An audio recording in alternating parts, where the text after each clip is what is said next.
இன்றைக்கான daily vocabulary பார்க்கலாமா?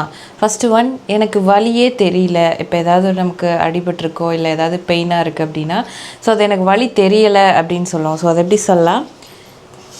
ஐ feel no pain. So எனக்கு வலி தெரியலை அப்படின்னா ஐ ஃபீல் நோ பெயின். அடுத்து எனக்கு குற்ற உணர்ச்சியாக இருக்குது, ஏதாவது ஒரு தப்பு பண்ணிட்டோம் அப்படின்னா, ஸோ எனக்கு குற்ற உணர்ச்சியாக இருக்குது அப்படின்னு சொல்லுவோம். ஸோ அதை எப்படி சொல்லலாம்? I feel guilty.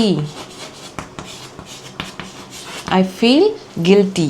அடுத்து எனக்கு அழுகையாக வருது அப்படின்னு சொல்லுவோம். அது சோகமாக இருக்கும்போது எனக்கு அழுகையாக வருது அப்படின்னு சொல்லுவோம். ஸோ அதை எப்படி சொல்லலாம்? I feel crying.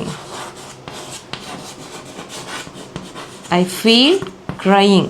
அடுத்து எனக்கு மயக்கமாக வருது, தலை சுற்றுது அப்படின்னு சொல்லுவோம். ஸோ அதை எப்படி சொல்லலாம்? I feel dizzy.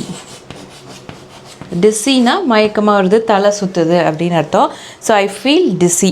அடுத்து எனக்கு கோவமாக வருது, ஏதாவது ஒரு கான்வர்சேஷனில் எனக்கு கோவமாக வருது அப்படின்னு நம்ம சொல்லுவோம். ஸோ அதை எப்படி சொல்லலாம் அப்படின்னு கமெண்ட் பாக்ஸில் கமெண்ட் பண்ணுங்கள். இந்த வீடியோ உங்களுக்கு யூஸ்ஃபுல்லாக இருக்கும்னு நினைக்கிறேன். லைக் பண்ணுங்கள், சப்ஸ்கிரைப் பண்ணுங்கள், ஷேர் பண்ணுங்கள். தேங்க்யூ ஃபார் வாட்சிங்.